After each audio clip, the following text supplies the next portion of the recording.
Hello and welcome. I am Dr. François Leroy, a history professor at Northern Kentucky University, and we are here today with Mr. Bruce Richardson, a B-17 tail gunner, at the Tri-State Warbird Museum located in Batavia, Ohio, a museum dedicated to the preservation of World War II aircraft. And in cooperation with Northern Kentucky University, we are going to be conducting a series of interviews with pilots or crew members of historical aircraft. And so we are here today with Mr. Richardson. Hello, Mr. Richardson, and thank you for joining us today and accepting our invitation. My name is Bruce Richardson. I'm 82 years old, and I don't like it either, but not much I can do about that. So, you know, we'll go from here. Okay. So you're 82 years old, and where are you from, sir? I live at Amelia, Ohio right now, but when I went into service, I was out of Cincinnati. Okay. Yeah, okay. What else? That's a long time ago, you know. I always tell everybody it's 100 years ago, but it just went by pretty fast. Yeah. So I understand that you were a B-17 gunner, tail gunner. Tail gunner. Serving with the 100th Bomb Group of the 8th Air Force. Yes. Can you tell us a little bit about the conditions that drove you to enlist when this happened? Well, I didn't really enlist, but I was drafted. Mm-hmm. And then after I got drafted on February, I went was sworn in on February 15th, 1944, went into active duty on the 22nd of 1944. Well, when I first went in, I took a physical to be a gunner, but I kind of backed out because the guy says, well, you know, it might not be your time. I said, yeah, but it might be his time. So I backed out of it at that time, and then I was around here, Shepherd Field, different places, and worked on some B-29 stuff. And I got to end up in Denver, and I got tired of doing nothing, so I volunteered for gunnery school. Took my gunnery in Las Vegas, Nevada, and got out of there in May 1944 at MacDill Field, Tampa, Florida, and trained down there as we called that the phase training down there, and then got our crew all together down there, and we went from there. We took our training. It was 6 to 8 weeks of it, something like that down there. Took our phase training. And then we went from there to Savannah, Georgia. We had to go on a train and a boat to go over to England. So it was one of those deals that the group in back of us got airplanes, the group in front of us got airplanes. But anyway, it was a good trip. And I, like I said, I kind of enjoyed what I was doing. That, like, sometimes it was a little bit hectic, but that you got to expect when you're doing a war. Mm-hmm. So. Now, what determined your position as a tail gunner on the aircraft as opposed to, say, a bolt-turret gunner or another position? Well, I don't know if we drew straws for it or what it was now, but we were all about the same size. My waist gunner was a little bit smaller than me and my ball turret gunner.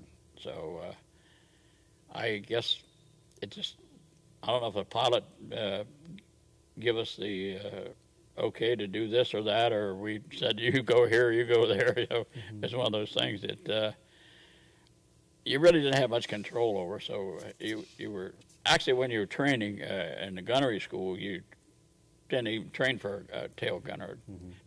Flew an AT-6 gun and some stuff like that, tow targets and stuff like that. So you ended up wherever they really needed you, you know, at that time. So it was, I don't know how to explain it to you, but it's something you knew you had to do, or I really wanted to do it after I got into this thing, but and it didn't really bother me. So it was one of those things that happens, I guess, and we were lucky. Just real lucky. We got a lot of missions in over there, and some bad ones and some decent ones, but most of them weren't real good. So I just wanted to, Now, before you even joined the Army Air Force, had you had a chance to be exposed to airplanes much before? Had you flown before entering the service? Not at all. Not at all. I just well, back at that time, you know, there wasn't many airplanes around. Mm-hmm. Little commercial stuff was around, but when you get in there, you really, you can't end up telling you what you're going to fly, but we did take our training on some of the B-17s out there in Las Vegas, and then, like I said, the AT-6 over there, they towed targets with those, and they towed targets with some of the 17s and stuff like that, and that's how you took your training, air-to-air and ground-to-ground firing, stuff like that. But I just, like I said, I kind of enjoyed it a little bit. It's one of those things that you had to like it, or you weren't around very long, you know, because somehow or another something would slip up and you'd get hurt. But anyway. Now, when did you arrive in England?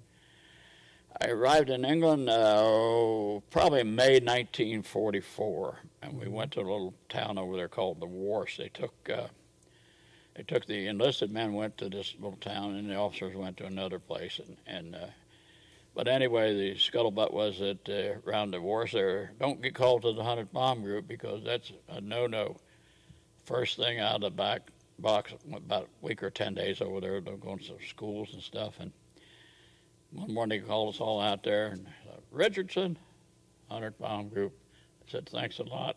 But anyway, that was a most notorious group in the European Theater of Operation. Notorious for what?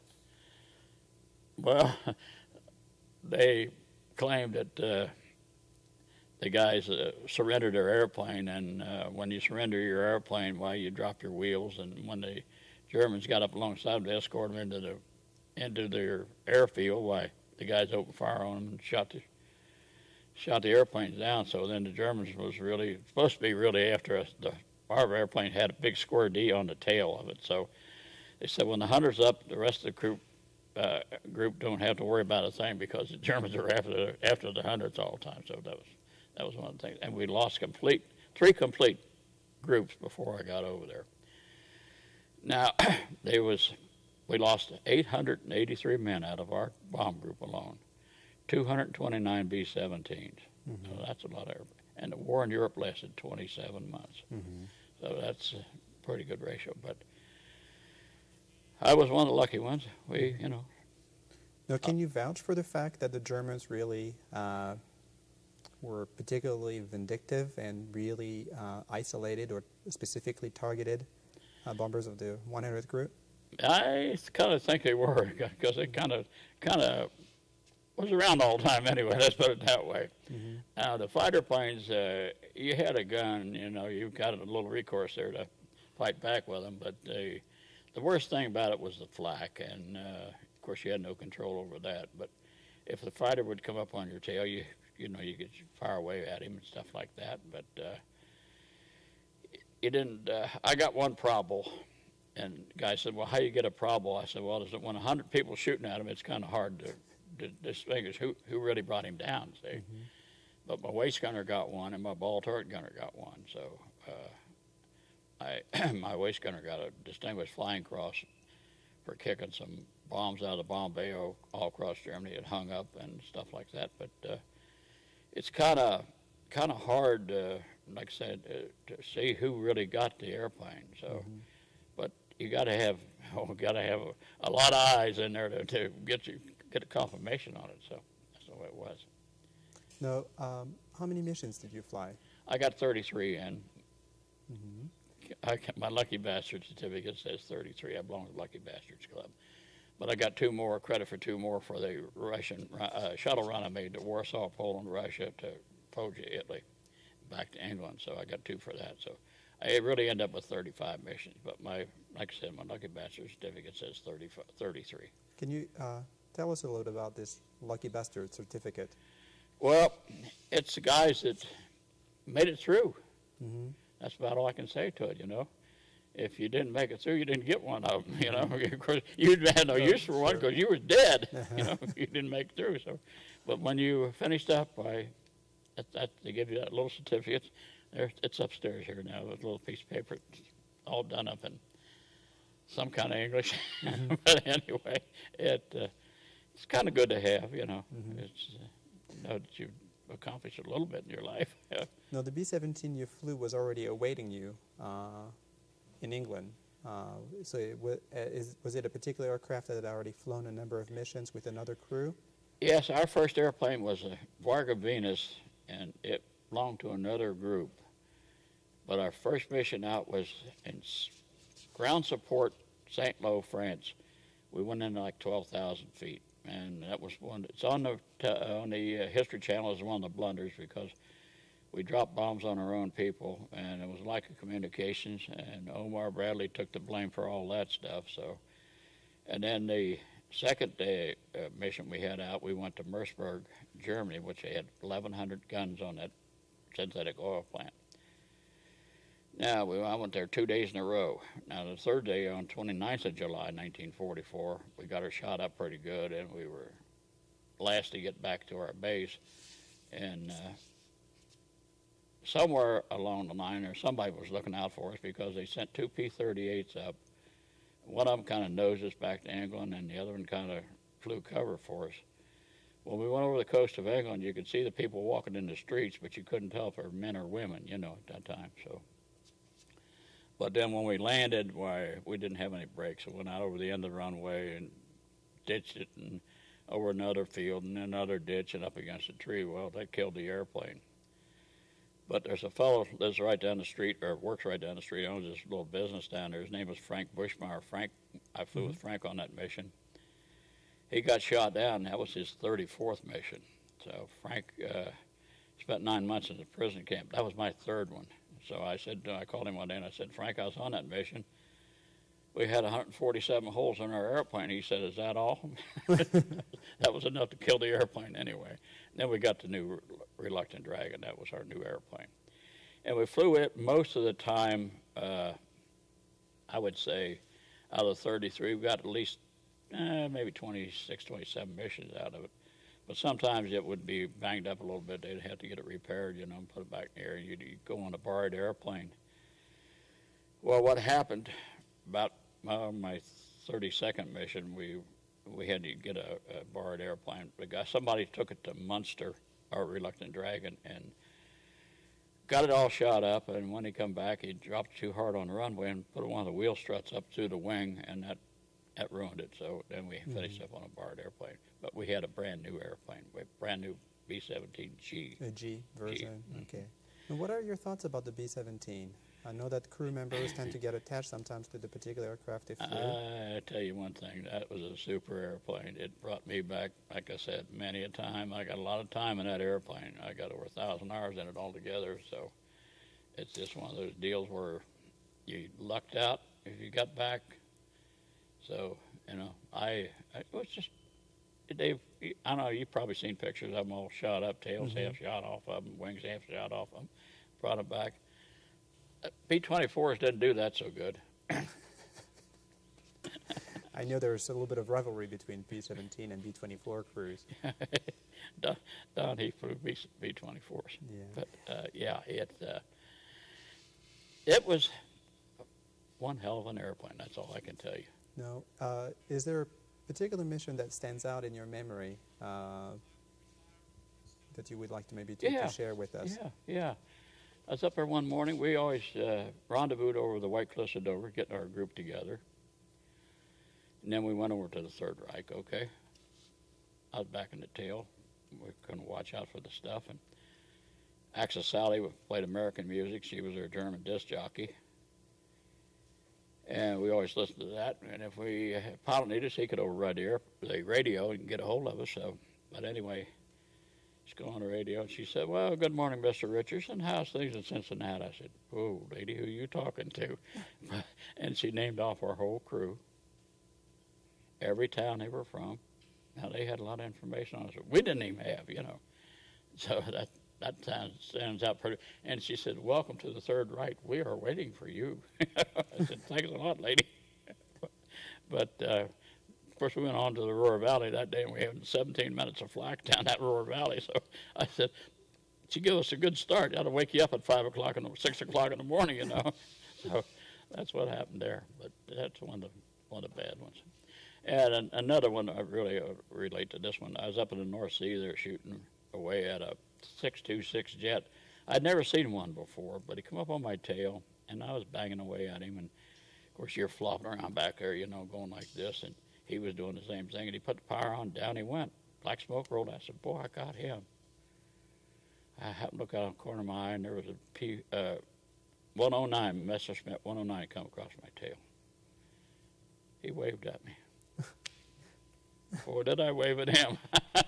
But evidently he was out of ammo, or he would have cut me right off of there. You know, just that was what you call a lucky deal. You know, he went around the side and away he went. So that was pretty good.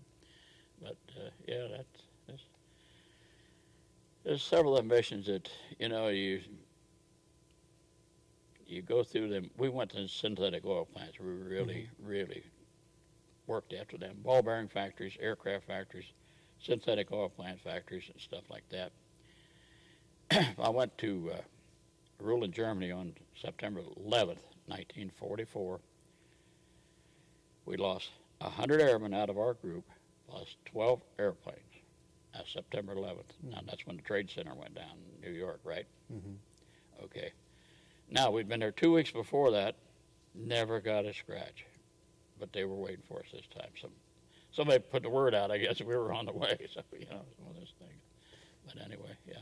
Now, you said that your crew was formed in the United States, stateside, that you traveled together. Oh, yeah. How close were you to your crewmates? Real close, real close. They're just like family to you, just like, you know, your brothers and stuff. And everybody, we got along really great. The whole group did. My ball turret gunner was named William Wixon. My waist gunner was Sherwood G. Sharp. My radio operator was Harold Yatt, Y-A-T-T. My engineer was David L. Gordon. That they're all gone, but there's only 3 of us left now. So, and we always kind of hung around together. And there was another fellow there that was in one of my pictures. he hung around with us. He liked our crew so much that he hung around with us. But yeah, we got along really good. My pilot was Wall Street people. We didn't have any money. He had it, so his folks give him the same amount that the service give him every month. So he always had plenty of money, you know. So that's how it was. Did you remain in contact with him after the war? I talked to my pilot. He was the president of a bank up in Fairfield, Connecticut. And I called his house, and his wife gave me his phone number. And I called him, and his secretary said, "Oh, he can't talk to you right now."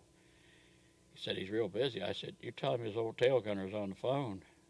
He's going, "Hey, my boy." He always come in, "My boy." He's only 23 years old. "Hey, my boy."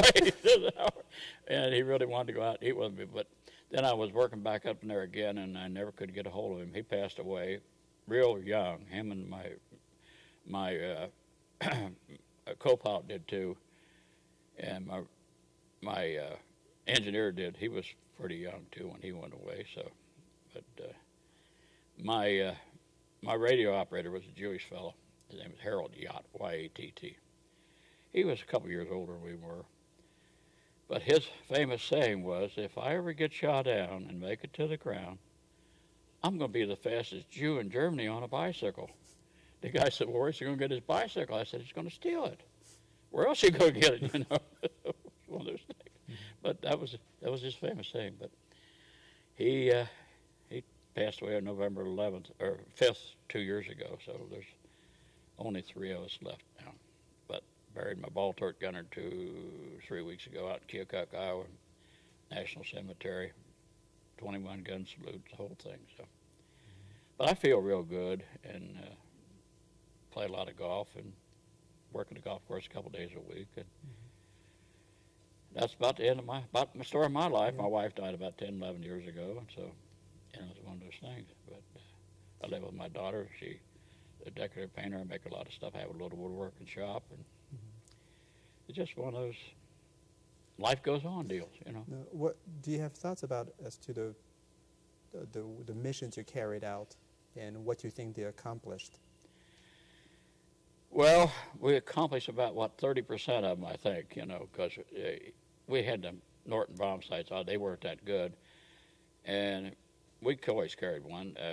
Every lead crew carried a bomb site, but they had to do a terrific toll on Germany, because if it hadn't been for us, they'd all been eating sauerkraut over there in England, you know, places like that. That's what they tell me. So it's just one of those deals where you accomplished a lot, and then sometimes you didn't, because they give you 3 targets when you took off: A, B, C, D.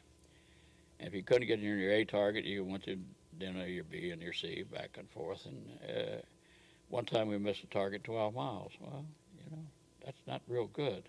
But of course, a lot of them was. I'd say we were in the 30% range of really doing good. Railroad yards, and I got one trip to Berlin. A railroad yard there, marshalling yards they call them, and I got 5 to Mercersburg, which is 1,100 guns on that oil plant up there. So I done my share. Yeah. How did you muster the courage to keep on flying? Going on from one mission to the next. Well, I tell you what, like I said before there, it never really bothered me. But now I see it on the History Channel once in a while with my planes on there.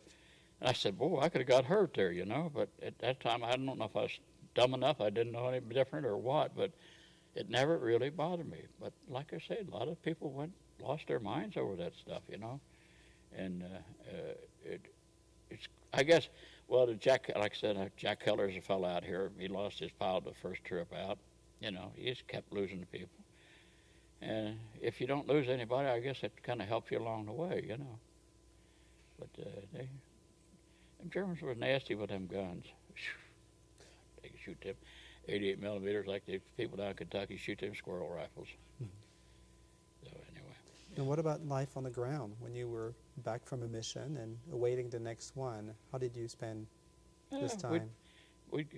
Well, you usually got back in the evening when it was dark, so you pretty much went to bed, because it gets you up anywhere from 12 to 4 o'clock in the morning, and it gets you all go to the mess hall. We had our own mess hall, and get you fed, and then time you got all your briefing done, and the man pulls back that big black curtain across there, and there's ribbon going all the way across there. So, you was tired.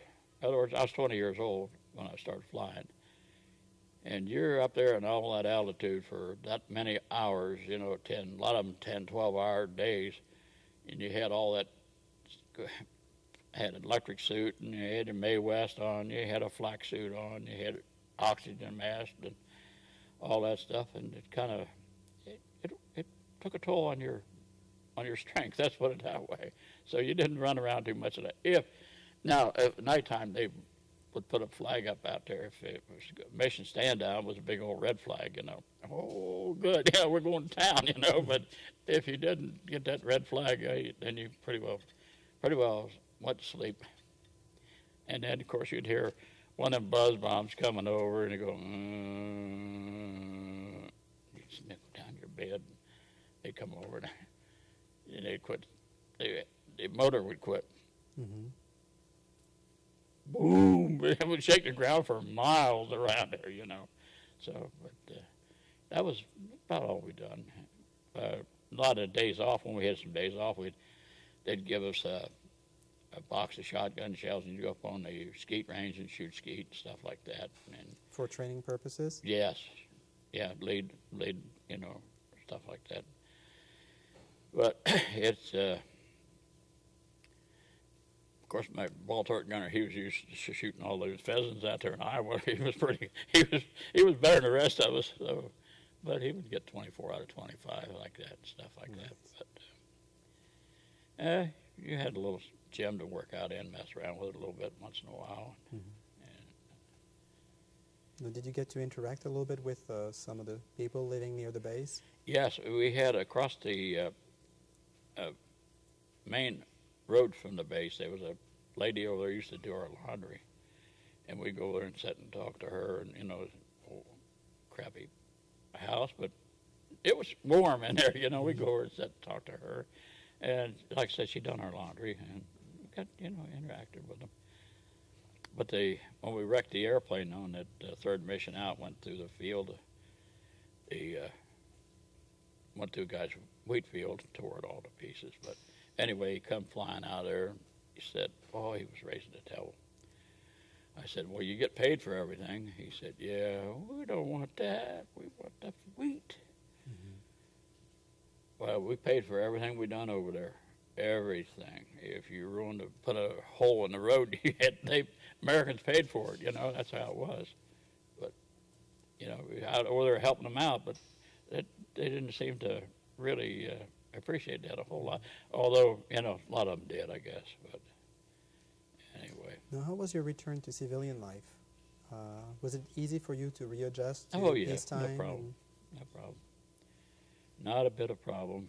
I just come in, went right back to work where I left off, you know.